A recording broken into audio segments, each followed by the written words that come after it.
The Pre-Med Year, session number 354.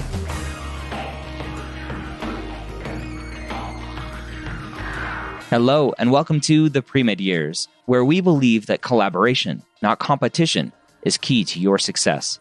I'm your host, Dr. Ryan Gray, and in this podcast, we share with you stories, encouragement, and information that you need to know to help guide you on your path to becoming a physician. Welcome to the Pre-Med Years. My name is Dr. Ryan Gray, and I am excited today to talk to you alone, just me and you, to cover a topic that comes up all the time on Student Doctor Network, on Reddit, in my Facebook group, the Pre-Med Hangout, and that is the LizzyM score. And we're going to talk all about the LizzyM score and whether or not you should be using it to determine if you should apply to medical school, and more importantly, where you should apply to medical school. Let's first start with who is LizzyM. Now, I have some sources that say that LizzyM started off as a SDN account, right? It's another one of those anonymous accounts on Student Doctor Network. And LizzyM started off as an admissions committee member at a pretty well-known Midwestern medical school. And supposedly since LizzyM started her account, or his account, we'll leave it gender neutral for now, then that has transitioned supposedly maybe to a group of admissions committee members, but has since potentially even changed medical schools to where the people running it now, the group running that account has changed. Now, LizzyM does provide a lot of great advice on Student Doctor Network. If you just go to SDN and you search the forums for LizzyM, you can search by user, you can see all of the great information that he or she is providing. That said, LizzyM is known for having this LizzyM score. Now, what is the LizzyM score? Well, all it really is a math calculation, right? Historically, before the MCAT changed in 2015 to the new scoring system, when it was out of 45, the LizzyM score was take your GPA, multiply it by 10, and add your pre-2015 MCAT score. So if you had a 3.5 GPA, that would be 35, right? And if you added a 35 MCAT score, your LizzyM score was 70. So it's just a very pretty way to combine your GPA and your MCAT. It's nothing more than that. Now, a lot of students look at the LizzyM score and they think it's some magical equation to tell them how competitive they are, specifically in applying to medical schools and specifically to specific medical schools. Now, obviously, I can't speak to LizzyM and how he or she created this score and whether or not it was how their school sorted and filtered students. Potentially it is. And maybe that's why they put it out there. They said, hey, at our school, this is how we sort people. We have this score that we have, and we only take students over a certain quote unquote LizzyM score. They could have done that. And so I'm not saying that a LizzyM score or some combination of math, however a medical school does it, isn't relevant or isn't used. As we talk about the LizzyM score and we go through this today, you will see that using the LizzyM score, it's one small piece of data that is very, very limited in how it can function, how it can help you with applying to medical school. Applying to medical school isn't as binary as plugging in your GPA, your MCAT score, potentially your gender, your race into some equation and finding out where you should go to medical school. If that were the case, every student who looked the same, who scored the same, who had the same GPA, would be applying to all the same schools, would be getting interviews at all of the same schools, would be getting accepted at all of the same schools. And when you talk to students going through that process, going through this process of applying to medical schools using the LizzyM score to pick their schools, they go, wow, that one school I thought I was going to easily get into because my LizzyM score, because my GPA, because my MCAT, they go, oh, I thought I was going to get an interview there at the very least. And I didn't even get an interview. It was an immediate rejection. And yet my buddy who has the same stats as me, maybe even a little bit worse, got an interview, got accepted. Applying to medical school isn't a binary act. There are so many intricacies and nuances and complexities in the medical school application process that you cannot rely on an algorithm or a mathematical equation that takes your GPA, your MCAT, and figures out where you should be applying to medical school, where you have the best chances of getting in, etc. And so let's talk through this a little bit more, right? So I think right off the bat, you can tell that I'm not a fan of the LizzyM score. I was recently, or last year, at the UC Davis conference, and my table was right next to another very popular Midwest medical school, and the dean of admissions was there. And somehow we started talking about Student Doctor Network, and somehow the LizzyM score got brought up. And his response was, F LizzyM, right? He's like, F that score. Because he understands, as a dean of admissions, that the students they are accepting are so much more complex than just a mathematical equation of your GPA and MCAT. Now, don't get me wrong, GPA and MCAT are very, very important, right? I always talk about not applying to medical schools based on GPA and MCAT. If you haven't heard that before, I'll put it out there now. I don't think you should be applying to medical schools based on GPA and MCAT. And yet, I understand that GPA and MCAT are very, very important because schools will have cutoffs. Yes, they have cutoffs. They will look at GPAs and go, okay, we don't want to see any applicants less than a certain GPA. We don't want to see specific applicants less than a certain MCAT score. And so I understand that GPA and MCAT are very, very important. You need to have a good enough MCAT score to pass those filters. You need to have a good enough GPA to pass those filters. What are those filters? I don't know. I gave a talk to admissions committee members in Toronto this year, in 2018, June of 2018. If you're listening to this in the future, hello future. I hope the earth is still good. And I gave a talk and I said, I want you guys, I need you guys, I implore you guys to make this process more transparent for pre-med students. Help them know that they have zero chance of getting into your school based on your cutoffs. Publish that data. Have the MSAR show what the highest MCAT score, the lowest, we all really care about the lowest, what the lowest MCAT score is, what the lowest GPA is that you will realistically consider. I also talked about deadlines and all the other stuff that they kind of obfuscate in this whole process. They need to be more transparent.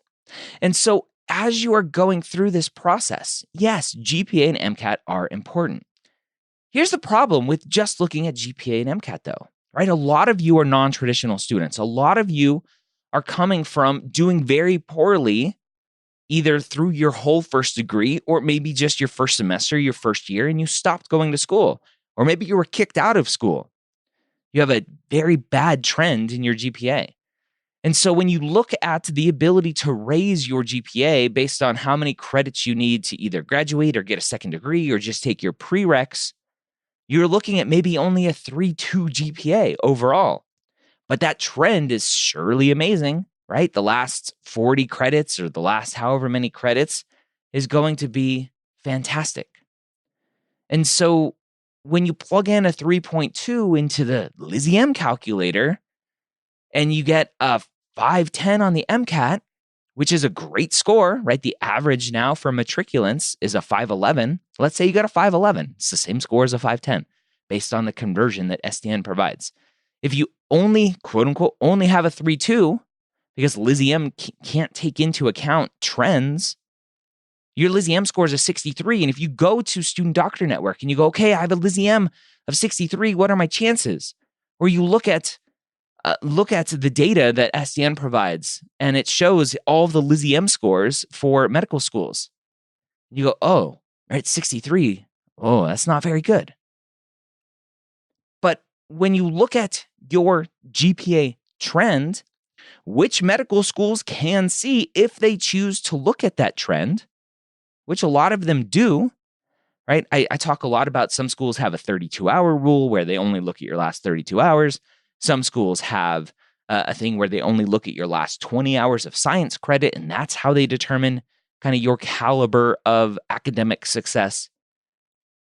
They won't see a 3.2. They potentially will see a 4.0. That's pretty awesome, right? 4.0 with that same 511 MCAT score, that's a lot different, right? That's a LizzyM score of 71. It's amazing.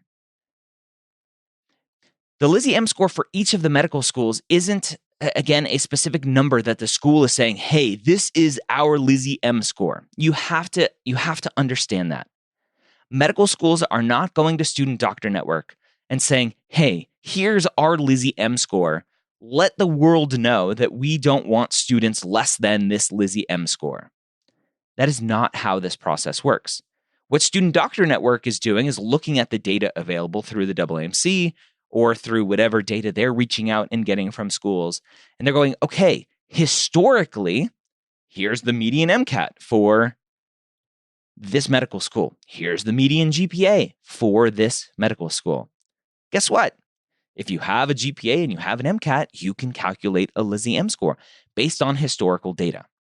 And remember, historical data only tells you the students who were accepted, this is what their GPA is, this is what their MCAT score is. It's not telling you this is why we accepted these students, because they had this GPA, because they had this MCAT score. Again, obviously, their GPA and MCAT had to be high enough to pass whatever filters that school set in place. And I've talked about it before. I have the luxury of talking to a lot of deans of admissions and other admissions committee members, and they share things with me, which is awesome. And I get to share that with you. And it was shared with me at one point, a former dean of admissions at a medical school. She's now somewhere else as a dean of admissions or director of admissions. She's shared with me, like, hey, at this school, the board, right, the people above the admissions committee, the board said, hey, we want our entering class to have an average MCAT or a median MCAT, whatever the language they use. That we want the MCAT for our class to average be 520. How ridiculous is that? To have some arbitrary number of success set by some random group of people to say, hey, we think for our institution, we are so prestigious that we only want students who are going to come together so that the stats make it look like we have the smartest people, the smartest students in our medical school. Does an MCAT really prove how smart you are? Does the MCAT prove that you are going to be an amazing physician? No, it doesn't. The MCAT score, your score on the MCAT proves that you can take the MCAT really well. That's all. I had a student who struggled with the MCAT and took a break, restudied, and crushed it, right? He went from like a 506 to a 520. And I asked him, how did you do this? He goes, well, I studied the MCAT. I didn't study for the MCAT. I studied the MCAT. I learned how they were writing the questions. I learned how they were writing the answer choices. I figured out what they wanted me to do for each question. And so I just did what they wanted me to do, and I got a 520. He was able to reverse engineer the MCAT. The MCAT only tells you how well you can take the MCAT. Obviously, you need to have some base foundation of scientific knowledge with chemistry and biology and physics and all that fun stuff for the MCAT to do well. Obviously, you need that. But above and beyond that, All of the MCAT is doing is proving that you can do really well on the MCAT. And it's helping schools that really want to beat on their chest and to prove that they are the best Ivy League school and to prove that they are the best B-level Ivy League school or whatever they want to call themselves. To say, hey, look at me. Look at my 520 average for our entering class. That's amazing. That's all it's doing. And so when you look at, so there's a random tangent for going back to the data that the schools are providing. The schools aren't saying this is our LizzyM score, so this is what you need to get in here. They're saying this is what our class looks like last year. And it's an aggregate number, right? It's not looking at individuals of who they're taking. Obviously, if you have an average of 520, which is an amazing score, there are going to be students that have a 505, maybe even a 500. Again, the schools don't provide, most schools don't provide the lowest MCAT score that they will accept. And they all have that number. The more I talk to medical schools and the more I have these conversations, the more I learn about the different processes that medical schools will have.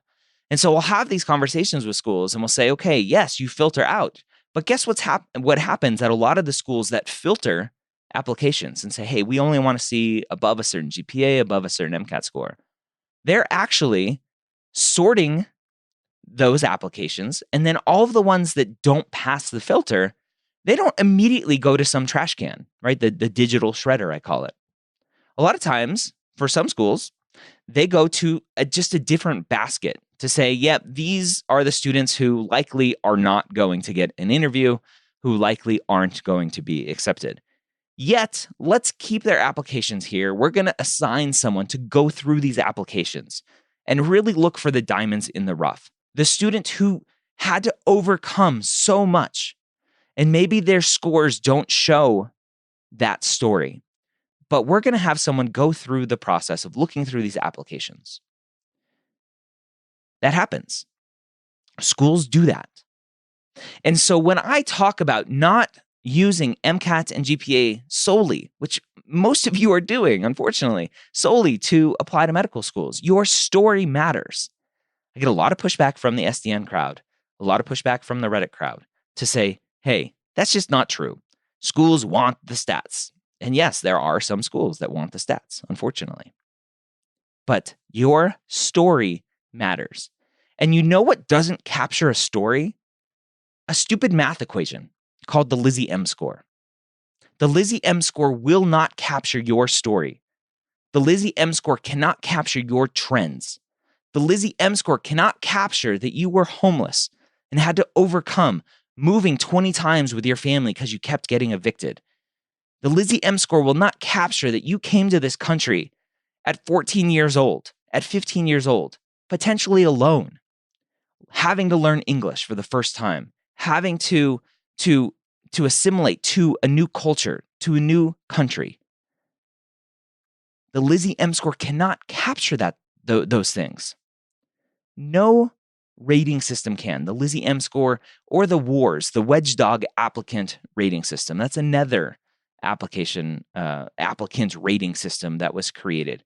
It does a little bit of a better job of trying to figure out who you are, but it still doesn't capture your story.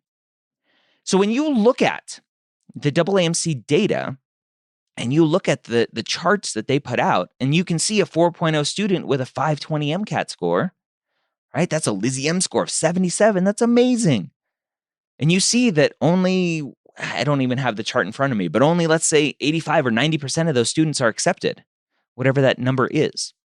If you just Google AAMC data, you'll find those charts. You go, well, their LizzyM score was amazing. How did they not get accepted? Well, it's because their story probably didn't resonate with the admissions committee member.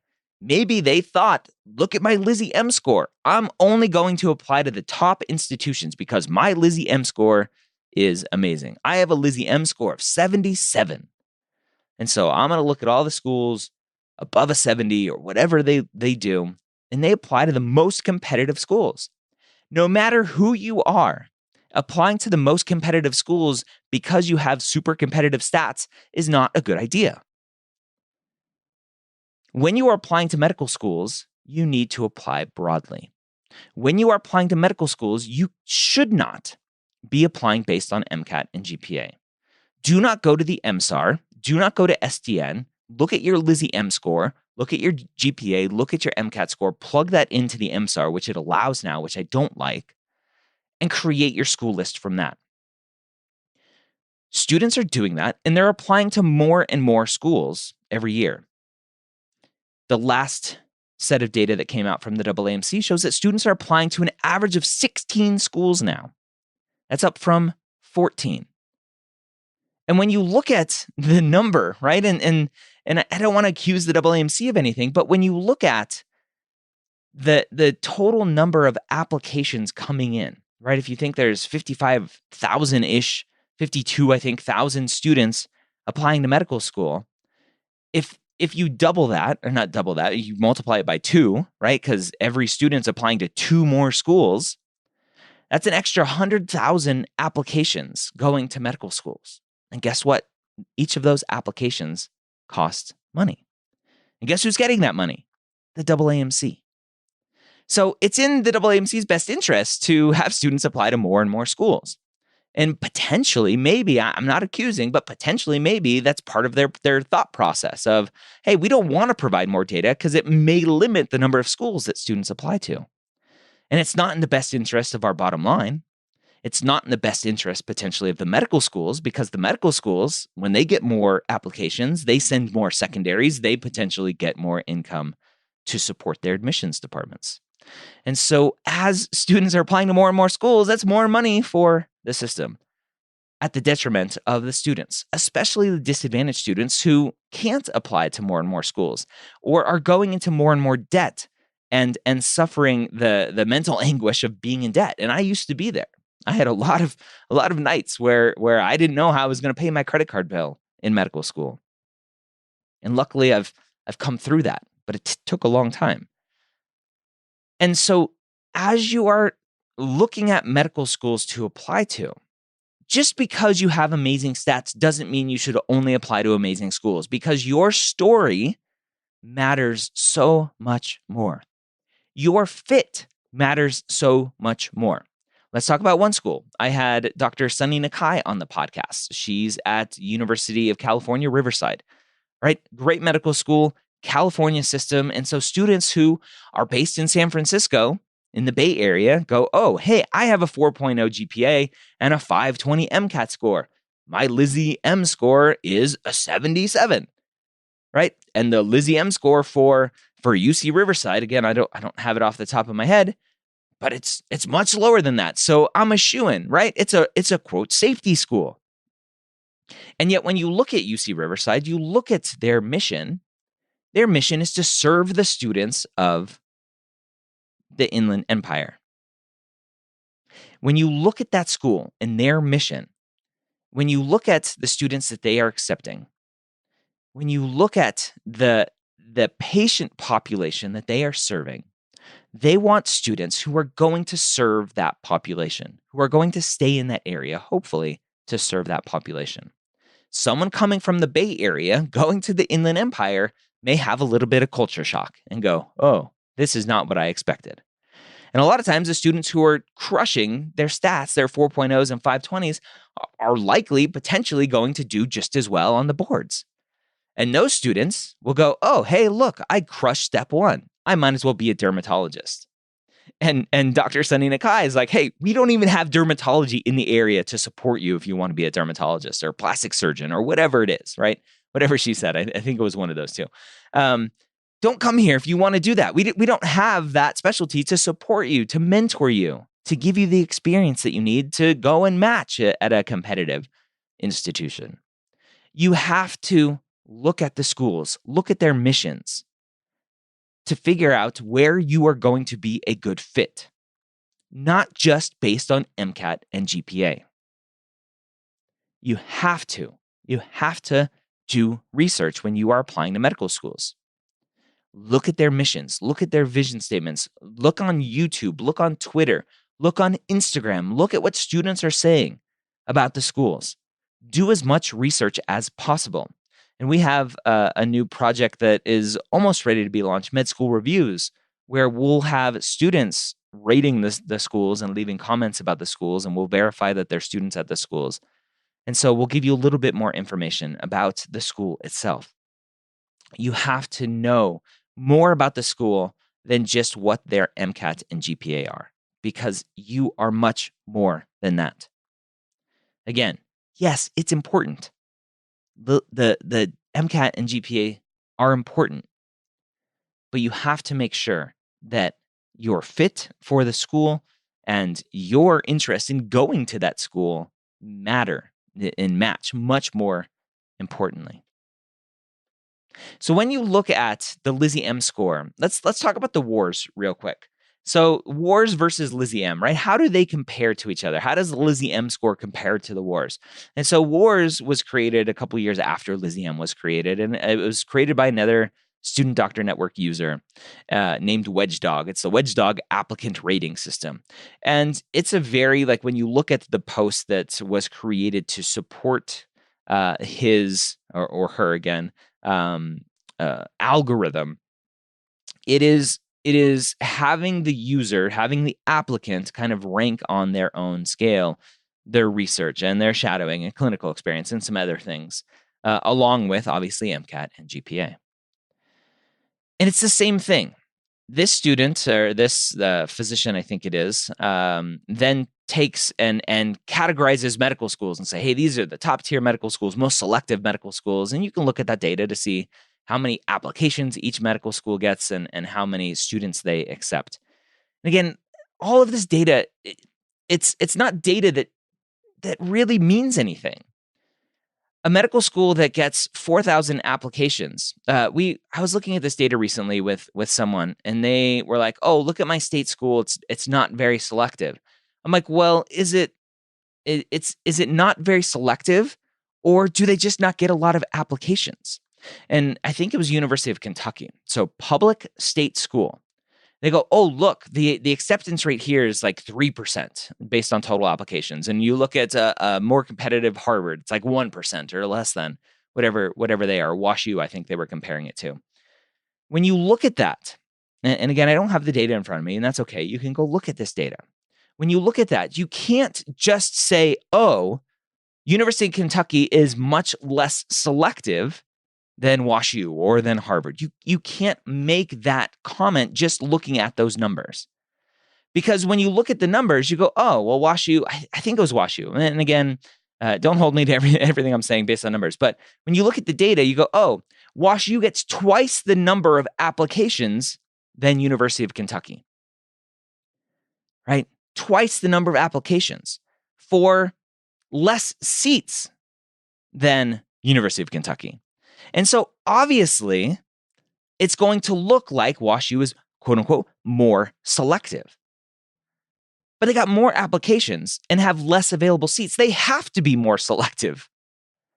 It's not saying that they are, they have to be because they get more applications. Well, then the question is, why do they get more applications? Do more people want to go to WashU than University of Kentucky? Well, probably. Right? WashU is a great medical school. Do people not want to go to University of Kentucky? Well, it's an allopathic medical school. It's an MD medical school. I'm sure a lot of students want to go there. But you know what? Hopefully students are smart and go, oh, hey, that's a state school. They don't accept a lot of students from out of state. And guess what University of Kentucky is? Or Kentucky, the state. It's a pretty rural state, right? It has some populous areas around Lexington and Louisville. But outside of that, it's a pretty rural state, which means there's not a lot of pre-med students in the state, which means there's not a lot of applicants to the state school. And so they don't have to be as selective because they have more seats and they get less applications. Does that mean it's a less prestigious school? Absolutely not. It just means that they can be a little bit more open with who they accept. And so it looks like, based on the data only, if you just look at the numbers, that it's quote unquote easier to get into the University of Kentucky than it is to WashU. But you can't extrapolate that information. You can't say that because maybe as an in-state applicant applying to Kentucky, it's easier because, hey, it's the University of Kentucky. It's a state school. We want to serve the state. And that's great. But you can't make these assumptions. And so when you look at the WARS applicant rating system, this Wedgedog applicant rating system, it's ranking schools based on selectivity. But again, that's you can't extrapolate any information from that other than it's simple math. Total number of applications, number of seats. That's how selective they are. And so when you're looking at these, again, it's plugging in a bunch of data. It's plugging in some subjective information to say, yeah, I think maybe on a scale of 1 to 10 or 1 to 5, whatever it is, my shadowing is a 3 or my clinical experience is a 4. Again, super subjective. And you're plugging that in and going, okay, here's my WARS and here are the schools that I'm going to apply to. You are leaving your story out of it. You can't do that. So none of these, LizzyM Score, WARS, any other website that claims to help you create a school list will help you create a school list. Now, I'm going to put a little asterisk here because I may leave it open in the future on medicalschoolhq.net to have some sort of school list feature. But I will be super clear to say, hey, this in no way should help you create a school list. This is just a fun little game to play to see historical data on who's accepted, who's not, et cetera, based on your current stats. When you are applying to medical school, your story matters. And so let's talk about what schools are actually doing. Now, again, I was able to go to the admissions summit in Toronto in June of 2018 and hear from schools about how they're accepting students, how they're reviewing applications. And I won't tell you specific schools and specific information because it's not appropriate to take that information and then spread it to you. But I can talk generically about what schools are doing. And it's not every school that's doing this. Some schools do this, some schools don't. Every school has a different process. And that's kind of my biggest take-home message. If you're still listening to this, all of my ranting on MCAT and GPA and LizzyM and WARS and all this stuff. If you're still listening to this, thank you for listening and hopefully giving you the encouragement that even without perfect stats, you still have a chance of being a physician. You still have a chance of going to a great medical school, whether it's MD or DO, and getting into medical school. And does the LizzyM score, this is a very common question, does the LizzyM score work for DO schools or osteopathic medical schools? Yes, it does, because again, it's just a math equation. And so you can look at the data that DO schools put out with their MCAT scores and GPAs and calculate a LizzyM score and go, okay, hey, this is a LizzyM score for the DO schools as well. All right, going back to how do medical schools actually review applications? And so a very common way, it's just something that is kind of school 101, is rubrics are created. And they say, hey, we want a rubric that will score applications based on all of the various parts of the application, not just MCAT and GPA. Amazing, right? Not just MCAT and GPA. We want a rubric so that we can hand an applicant's file to a reviewer, to multiple reviewers, and based on a very objective rubric, we will get very standard scores. This is a way to remove subjectivity out of the rating system for applications.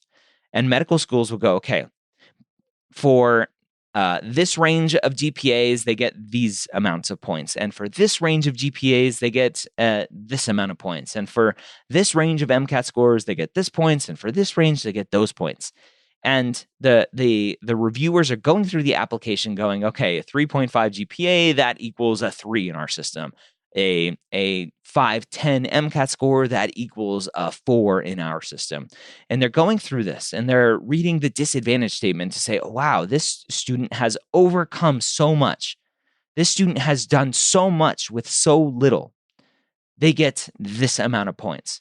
And they look at another application with the same GPA, the same MCAT score, and they go, wow, this student didn't really have to overcome anything. They've done so little with so much. They're going to get less points because of that.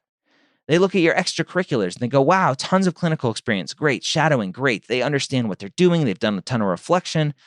They get X number of points. Oh, research. They get X number of points. Looking at, volunteering, non-clinical volunteering, X number of points. Looking at a personal statement. Did it really reflect on their journey and why they want to be a doctor? They get X number of points. And then those applications are racked and stacked, as we called it in the military. And they go, okay, the highest points based on our rubric, we're going to invite these students for an interview first. And we're going to go down our list until we fill up all of our interview spots. And that's how a lot of medical schools are reviewing an application. Yes, it comes down to a score, but not your MCAT and GPA. It comes down to their rubric score. Not every medical school uses a rubric. Some medical schools just have reviewers review an application and say, hey, I really like this application. I don't know why, I just like it. Let's invite this person for an interview. And that's okay too. Every medical school is going to be different. But you have to remember that your story, your extracurriculars, what you've done, what you've had to overcome, paints a much better picture of who you are going to be as a classmate, who you are going to be as a physician, how you are going to represent that school as an alumnus. That is much more important than just your MCAT and GPA plugged into some mathematical equation. I hope that you've made it this far. And I want you to let me know that you've made it this far, either on Instagram or on Twitter. Use the hashtag finished5. What episode is this? 354. Use the hashtag finished354 because I want you to really understand that this is so much more than MCAT and GPA. And it breaks my heart when I see students taking this LizzyM score, taking it into account with so much weight that they are not applying to medical schools that will be great fits for them because their LizzyM score is, quote, too low. And when you look at people on Student Doctor Network, when you look at like the main pre-med post that says, hey, the hallmark metric used to assess academic quality is the LizzyM score. It's baloney. It's not the hallmark metric. It's a math equation that combines your GPA and your MCAT score. And yes, GPA and MCAT are important.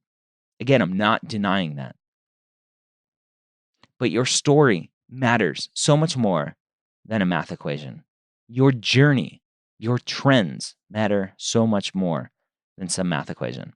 And you know what? I think I'm going to create the Dr. G score. Right? The Dr. G score is going to be much better than the LizzyM score because we're going to use the newest MCAT scores. We don't need to convert to the old score. We're going to take your GPA and multiply it times 100. And we're going to take your MCAT score and add it to that.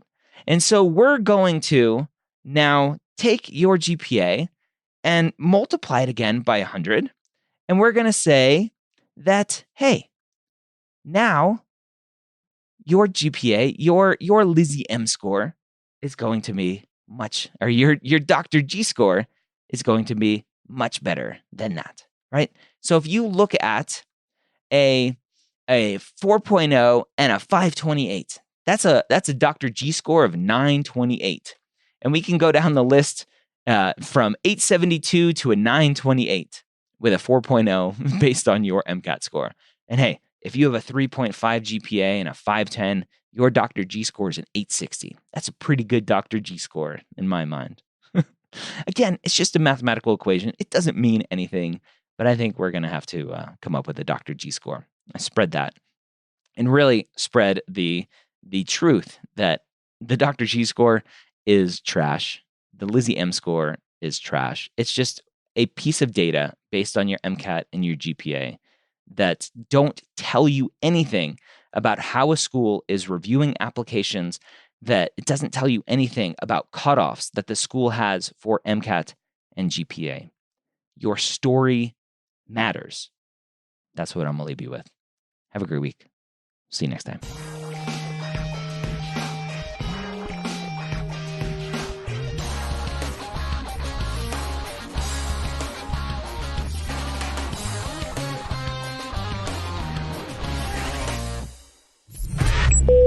This is MedEd Media.